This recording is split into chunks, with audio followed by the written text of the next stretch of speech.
दोस्तों, क्या आप भी अपने घर लाना चाहते हैं ऐसे ही एक ट्रेंडिंग लबूबू डॉल? अगर हाँ, तो अपना जवाब हमें कमेंट बॉक्स में जरूर बताइए और इस वीडियो को लाइक करें, जिससे आप भी जीत सकते हैं एक लबूबू डॉल। मुंबई, एक पुराने अपार्टमेंट का कमरा। बाहर हल्की हल्की बारिश हो रही है। एक टेबल पर पड़ी है एक पुरानी गंदी गुड़िया। उसके दांत नुकीले, आंखें लाल और होंठ पर एक टेढ़ी मुस्कान। तू पागल है क्या नेहा? इतनी महंगी गुड़िया खरीद लाई, और वो भी OLX से। अरे तू देख तो सही, ये कोई नॉर्मल डॉल नहीं है, कलेक्टर्स पीस है। नाम है लाबूबू डॉल। इंटरनेट पे इसके हजारों फॉलोअर्स है। हजारों फॉलोअर्स? मतलब ये इंस्टा इन्फ्लुएंसर डॉल है क्या? मजाक मत कर, इसकी कहानियां पुरानी हैं। कहते हैं ये डॉल इंडोनेशिया से आई है और इसके अंदर किसी बच्चे की आत्मा फंसी है। और तूने ये ले ली। नेहा, तू जानती है ना, ऐसी चीजों से दूर रहना चाहिए। अरे मैं डरपोक नहीं हूँ। और वैसे भी ये एक डॉल है और कुछ नहीं होगा। कैमरा डॉल पर फोकस करता है। उसके होंठ थोड़े हिलते हैं। बारिश की आवाज तेज हो जाती है। उसी रात नेहा का फ्लैट। नेहा सो रही है। डॉल टेबल पर रखी है। अचानक किचन से बर्तनों की खनकने की आवाज आती है। ये बिल्लियां फिर घुस गई। वो उठकर किचन की ओर जाती है। वहां कोई नहीं होता है, बस सिंक में पानी टपक रहा होता है। शायद सपना देख रही थी। पीछे से एक हल्की सी हंसी सुनाई देती है, बहुत धीमी पर साफ। नेहा पीछे मुड़ती है। डॉल अब टेबल पर नहीं है। डॉल अब किचन के दरवाजे के पास रखी है। उसका चेहरा सीधे नेहा की ओर। उसकी लाल आंखें चमक रही है। ये यहाँ कैसे आई? नेहा घबराकर उस डॉल को वापस उसकी जगह पर रख देती है और वहां से चली जाती है। अगली सुबह कैफे में रिया और नेहा की मुलाकात। तेरा चेहरा उतरा हुआ क्यों है? डॉल वो रात को अपने आप हिली।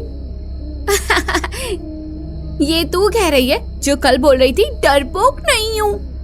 मैं सच कह रही हूँ, मैंने उसे टेबल पर छोड़ा था, लेकिन रात को वो किचन में थी और मैंने उसकी आंखें चमकती देखी। नेहा, ये मजाक नहीं है। अगर ऐसा सच में है तो हमें किसी पंडित को दिखाना चाहिए। नहीं, मुझे लगता है ये बस मेरी थकान का असर था। रात को नेहा घर पर अकेली होती है। नेहा लैपटॉप पर काम कर रही होती है। पीछे शेल्फ में रखी डॉल हिलने लगती है।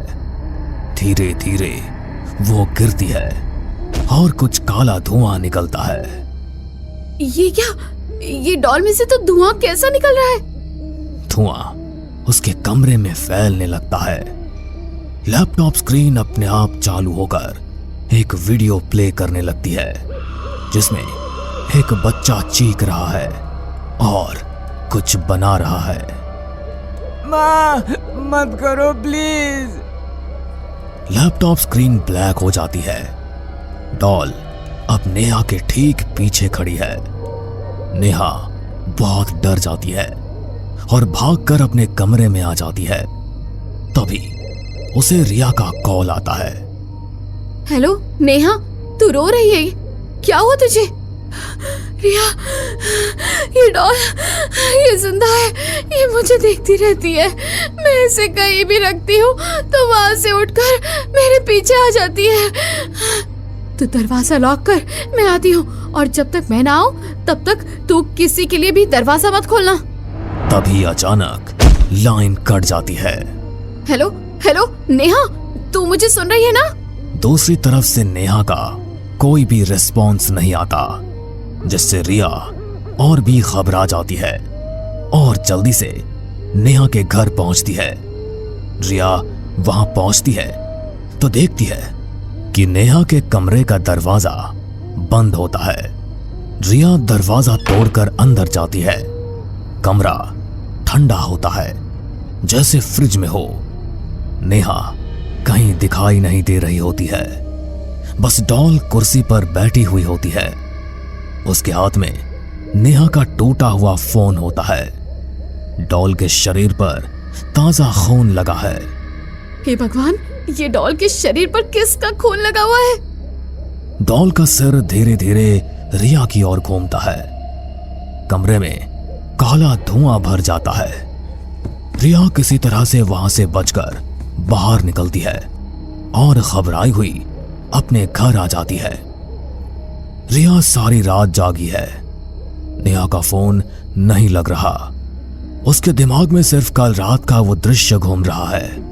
डॉल के हाथ में टूटा हुआ फोन और उसके शरीर पर लगा खून।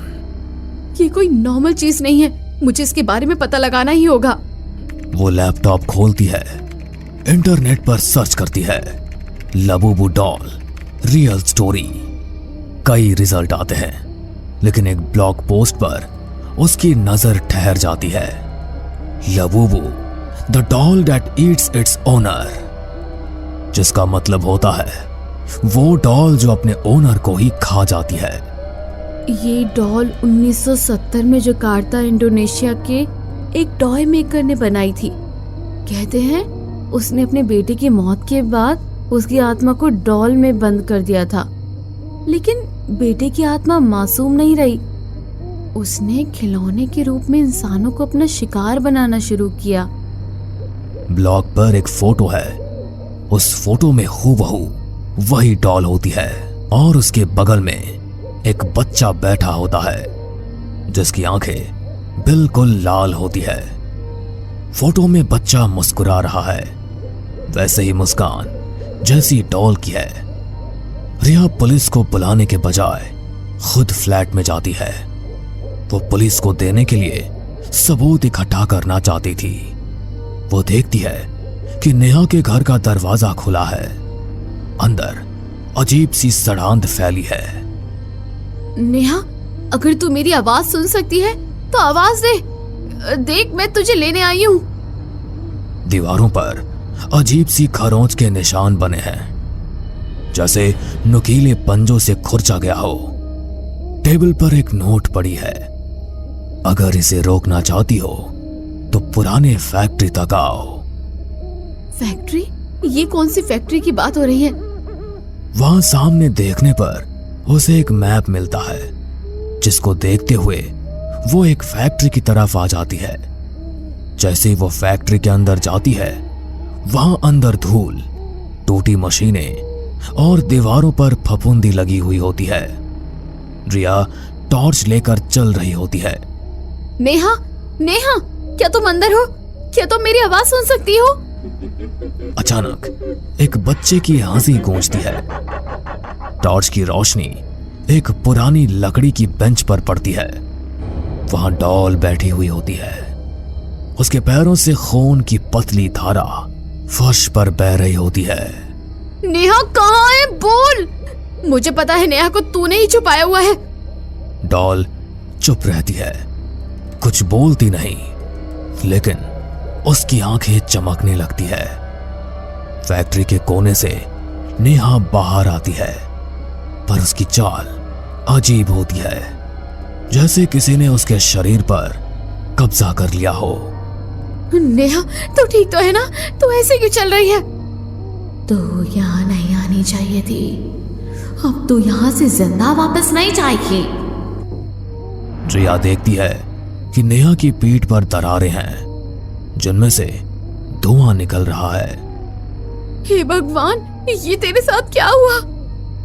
वो अब मेरे अंदर है।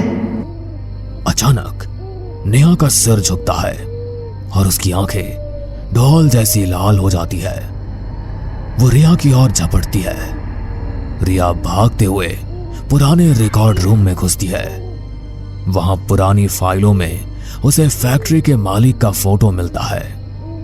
वही टॉय मेकर और उसके पास एक और फोटो जिसमें टॉय मेकर की पत्नी है जो हूबहू रिया जैसी दिखती है। ये कैसे हो सकता है? ये तो मैं हूँ, लेकिन ये फोटो तो 50 साल पुरानी है। डॉल दरवाजे पर खड़ी होती है। उसकी हंसी गूंज रही होती है। तुम लौट आई माँ, मैं कब से तुम्हारा इंतजार कर रहा था। क्या? माँ? मैं तुम्हारी माँ नहीं हो सकती। टॉय मेकर असल में एक काला जादूगर था और उसकी पत्नी ने उसे धोखा दिया था। गुस्से में उसने अपने बेटे की आत्मा को डॉल में डाल दिया और पत्नी की आत्मा को हमेशा के लिए पुनर्जन्म के चक्र में फंसा दिया ताकि उसका बेटा हर जन्म में मां को ढूंढ सके और मार सके। रिया समझ जाती है कि वो वही पत्नी का पुनर्जन्म है। नेहा अब पूरी तरह डॉल के कब्जे में है और वो लकड़ी के हथौड़े से रिया पर हमला करती है। तू मेरा बेटा नहीं, तू एक श्राप है। मैं तुझे मासूम लोगों को मारने नहीं दे सकती। वो पास रखी पेट्रोल की बोतल उठाती है, डॉल पर डालती है और माचिस जलाती है। फैक्ट्री में आग लग जाती है। तुम मुझे फिर नहीं छोड़ सकती। इस बार मैं तुम्हें जाने नहीं दे सकता। आग तेज होती है।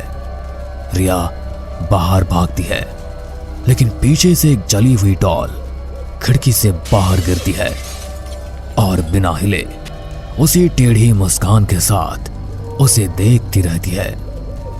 रिया उस डॉल से किसी तरह पीछा छुड़ाकर वहां से भाग निकलती है। कुछ दिनों बाद रिया अपना घर बदल लेती है और अब एक नए अपार्टमेंट में शिफ्ट हो चुकी है। जिंदगी सामान्य लग रही है। रिया को यकीन हो चुका होता है कि वो लबूबू डॉल आग में जलकर खत्म हो चुकी होगी। रिया के घर की डोर बेल बजती है। वहां एक कोरियर बॉक्स रखा हुआ होता है। वो बॉक्स बिना किसी नाम के होता है। अरे, इस बॉक्स पर तो किसी का नाम भी नहीं लिखा है। आखिर किसने भेजा हो सकता है ये बॉक्स? चलो इसे खोलकर ही देखती हूँ। जैसे रिया वो बॉक्स खोलती है, वो देखती है कि बॉक्स के अंदर वही लबूबू डॉल बैठी है, पर इस बार उसके शरीर पर जले हुए निशान हैं और होंठों से खून टपक रहा है। माँ, घर आ गई। Happy birthday to you. Happy birthday to you. Happy birthday to dear Nancy. Happy birthday to you. Happy birthday to you. Happy birthday to you. Happy birthday to dear Nancy. Happy birthday to you. Oberoi family ने आज अपने घर में बहुत बड़ी party रखी थी क्योंकि उनकी बेटी का आज 5वां जन्मदिन था। बहुत मन्नतों के बाद उनके घर में बेटी ने जन्म लिया था, इसलिए वो अपनी बेटी से बहुत प्यार करते थे। बर्थडे पार्टी खत्म होने के बाद नैन्सी अपने गिफ्ट्स खोलने लगी। सब रिश्तेदारों और सब दोस्तों ने उसे बहुत सारे गिफ्ट दिए थे। उसने गिफ्ट खोलने शुरू किए। वाओ, ये डॉल कितनी सुंदर है। देखो ना मम्मा, कितनी प्यारी डॉल है। वाह, ये डॉल तो सचमुच बहुत सुंदर है। इसे देखकर तो ऐसा लगता है कि किसी ने अपने हाथों से बनाई है। दिखाओ तो जरा, किसने दिया है ये गिफ्ट तुम्हें? पता नहीं मम्मा, इस पर किसी का नाम नहीं लिखा। ऐसे कैसे किसी ने अपना नाम नहीं लिखा? खैर, जाने दो। रात बहुत हो गई है तो तुम भी अब सो जाओ, वरना सुबह स्कूल जाने के लिए उठोगी नहीं। ओके मम्मा, गुड नाइट। निधि ने अपनी बेटी के माथे पर किस किया और उसके रूम की लाइट्स ऑफ करके अपने रूम में चली गई। लेकिन नैन्सी को नींद नहीं आ रही थी। उसका मन बार बार उसी डॉल के साथ खेलने का कर रहा था। लगता है मम्मा सो गई।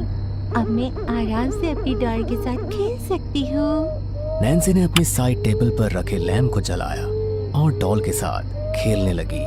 मैं तुम्हारे लिए और बहुत सारी ड्रेसेस खरीद कर लाऊंगी। मेरे पास जो पिंक फ्रॉक है, मैं तुम्हारे लिए भी वैसा ही फ्रॉक लेकर आऊंगी। क्या तुम सच कह रही हो? ये आवाज। तुम डरो मत, मैं एक अच्छी डॉल हूँ और मैं तुमसे बात भी कर सकती हूँ। तुमने मेरे बारे में सोचा, तुम मुझे बहुत अच्छी लगी, इसलिए अब मैं हमेशा तुम्हारे साथ रहूंगी। डॉल नैन्सी से बात कर रही थी। ये बात नैन्सी को थोड़ी अजीब लगी। वो बहुत ज्यादा घबरा गई, इसलिए उसने डॉल को अपने बिस्तर पर रखा और अपने मम्मी पापा के रूम की तरफ चली गई। उसने रूम का दरवाजा खटखटाया। क्या हुआ नैन्सी बेटा, सब ठीक तो है? नहीं मम्मा, वो डॉल मुझसे बात कर रही थी तो मुझे डर लगा, इसलिए मैं सोने के लिए आपके पास आ गई। मेरे पास सोने के लिए अब तुम ऐसे झूठ भी बोलने लगी हो? भला कोई डॉल तुमसे बात कैसे कर सकती है? चलो चुपचाप अंदर आ जाओ। नहीं मम्मा, मैं झूठ नहीं बोल रही, बिल्कुल सच कह रही हूँ। फिर से झूठ? चुप करो तुम और चलो अंदर आकर चुपचाप सो जाओ। निधि ने नैन्सी की बात पर भरोसा नहीं किया। नैन्सी अक्सर अपने कमरे में न सोने के बहाने बनाती थी, इसलिए निधि को ये लगा कि अभी भी नैन्सी बहाना ही बना रही है। वो नैन्सी को कमरे में ले गई और उसे अपने पास सुला लिया।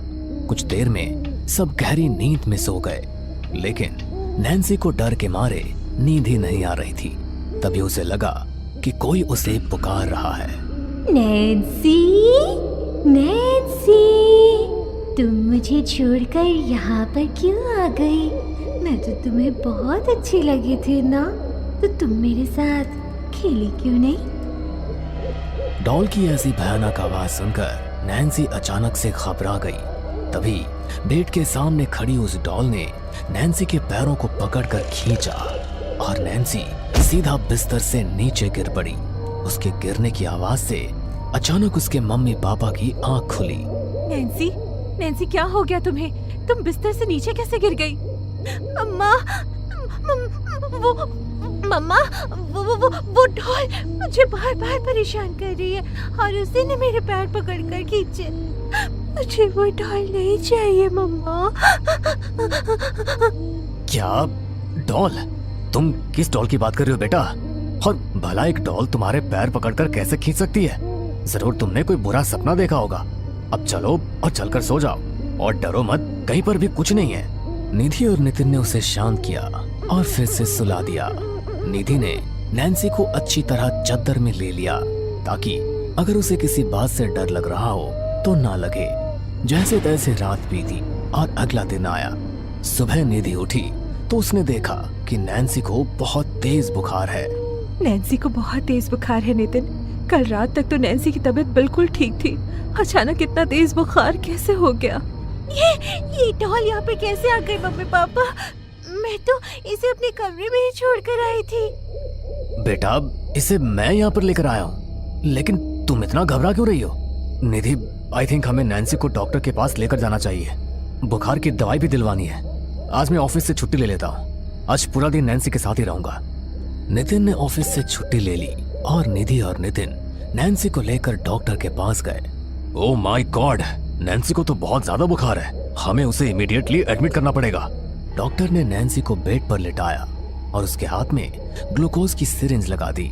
तभी अचानक फिर से नैन्सी के कानों में डॉल की वही भयानक आवाज पड़ी। तुम तो बीमार हो गई मेरी प्यारी दोस्त, लेकिन तुम चिंता मत करो, मैं तुम्हें अकेले नहीं छोड़ूंगी। जब तक तुम्हें अपने साथ ले जाने का समय नहीं आता, तब तक मैं हर समय तुम्हारे साथ ही रहूंगी।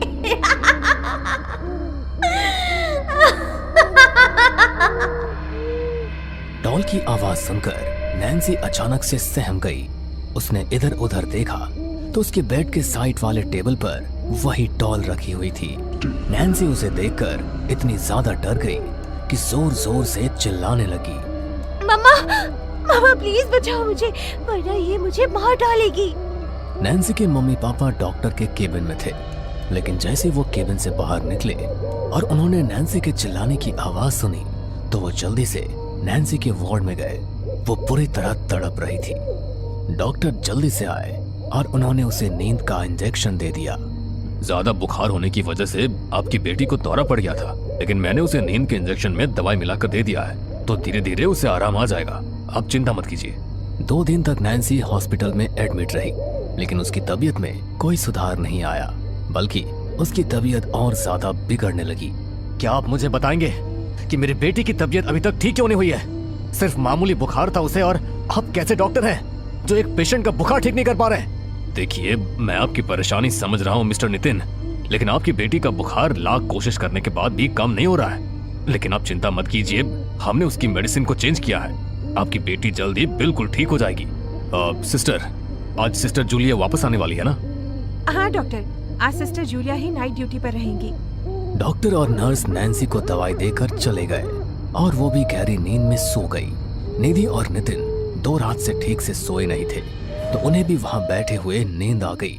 तभी निधि के कानों में अचानक एक आवाज पड़ी जो किसी के हंसने की थी, लेकिन बहुत डरावनी। निधि ने अपनी आंखें खोली तो अपनी बेटी का हाल देखकर उसके होश उड़ गए। नैन्सी उल्टी होकर दीवार पर चल रही थी और बहुत ही भयानक तरीके से मुस्कुरा भी रही थी।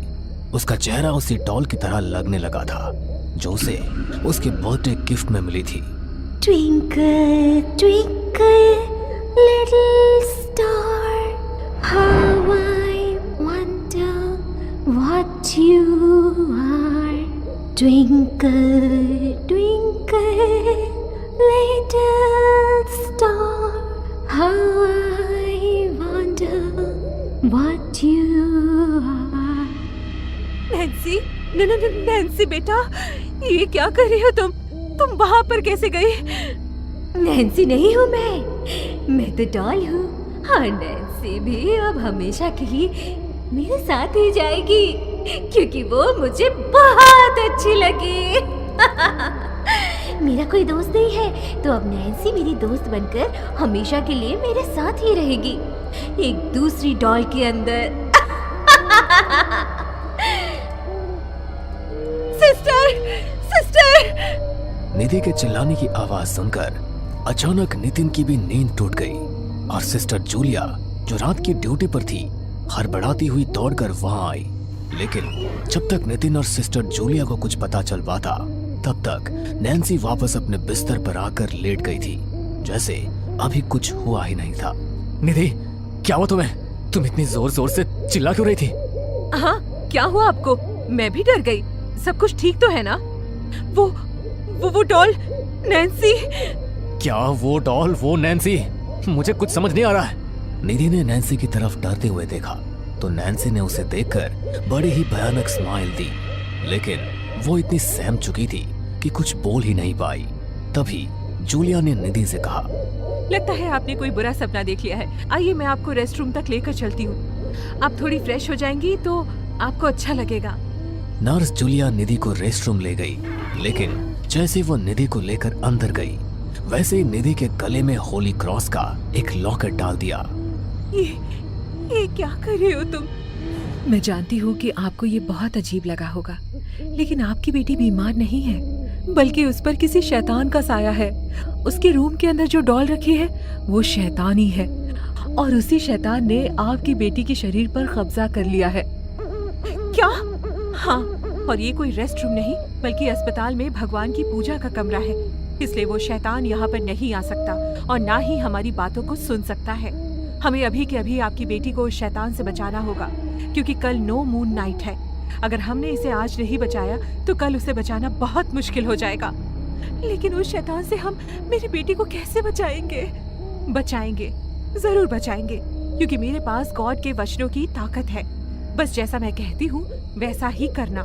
जूलिया ने अपने बैग से कुछ सामान लिया और निधि के साथ नैन्सी के कमरे की तरफ गई। उसने कमरे के दरवाजे पर होली क्रॉस लटका दिया और कुछ वचनों को पढ़ती हुई कमरे के अंदर गई तो डॉल के अंदर का शैतान सतर्क हो गया और नैन्सी को चोट पहुंचाने लगा। तुझे क्या लगा कि मुझे तेरी चाल समझ नहीं आएगी? मुझे इस लड़की को अपने साथ लेकर जाना है तो मैं लेकर जाऊंगा, और मुझे इस काम के लिए भेजा गया है तो मैं अपना काम अधूरा नहीं छोड़ूंगा। नैन्सी के मुंह से शैतान की आवाज में ये बातें सुनकर उसके माता पिता के होश उड़ गए थे। तभी जूलिया ने नैन्सी पर पवित्र जल का छिड़काव किया तो वह शैतान नैन्सी के शरीर से निकलकर निधि की तरफ बढ़ा, लेकिन जूलिया ने पहले से ही निधि के गले में होली क्रॉस का लॉकेट डाल दिया था, जिस वजह से शैतान निधि के शरीर में प्रवेश ही नहीं कर पाया। तो वो नितिन की तरफ बढ़ा, लेकिन नितिन ने अपने शरीर पर जनेऊ धारण किया था, जिसके प्रकाश से ही वो शैतान बौखला गया। उसे प्रवेश करने के लिए किसी का शरीर नहीं मिला, तो वो फिर से उसी गुड़िया के अंदर चला गया। और इसी मौके का फायदा उठाकर जूलिया ने कुछ वचन पढ़कर शैतान की आत्मा को गुड़िया में बांध दिया और गॉड का पवित्र जल छिड़ककर उसे जला दिया। उसी के साथ शैतान की आत्मा नष्ट हो गई। कुछ दिन बाद नैन्सी की तबीयत भी ठीक हो गई, लेकिन अभी तक ये पता नहीं चला था कि नैन्सी को वो गुड़िया किसने गिफ्ट की थी और कौन था जिसने उस गुड़िया के जरिए नैन्सी पर शैतानी आत्मा हावी करवाई थी। तभी कुछ दिन बाद ये खबर आई कि नैन्सी की best friend Manali car accident में मारी गई। लेकिन हैरत की बात ये थी कि उसकी गाड़ी में भी वैसी ही डॉल थी जैसी नैन्सी को उसके बर्थडे पर गिफ्ट मिली थी। उसकी मौत सबको नॉर्मल नहीं लग रही थी, इसलिए उन्होंने पंडित जी से पूछताछ की तो पता चला कि मनाली ने ही वो शैतान डॉल नैन्सी को गिफ्ट की थी और वो उसे खत्म करने के बाद वो निधि को भी मारने का प्लान बना रही थी, क्योंकि वो नितिन से कॉलेज टाइम से प्यार करती थी। लेकिन नितिन ने निधि से शादी कर ली। ये बात मनाली से बर्दाश्त नहीं हुई, इसलिए वो बस इस बदले की भावना में उन्हें खत्म कर देना चाहती थी। लेकिन इंसान को अपने काल कर्मों का चिट्ठा यहीं पर भोग कर जाना पड़ता है, जो मनाली के साथ हुआ। और वो शैतानी डॉल आखिर में उसी को अपने साथ लेकर चली गई। हमें पूरा यकीन है दोस्तों कि आप लोगों को ये कहानी जरूर पसंद आई होगी। अगर आपके साथ भी कुछ ऐसे अनकहे किस्से हो चुके हैं तो प्लीज हमारे साथ शेयर करें, हम जरूर अपने चैनल पर उनको दिखाएंगे। हमारी ईमेल आईडी नीचे डिस्क्रिप्शन बॉक्स में दी गई है, तो प्लीज हमारे वीडियो और चैनल को शेयर एंड सब्सक्राइब करें और बने रहे हमारे साथ ऐसे ही अनकहे किस्से और कहानियां सुनने के लिए।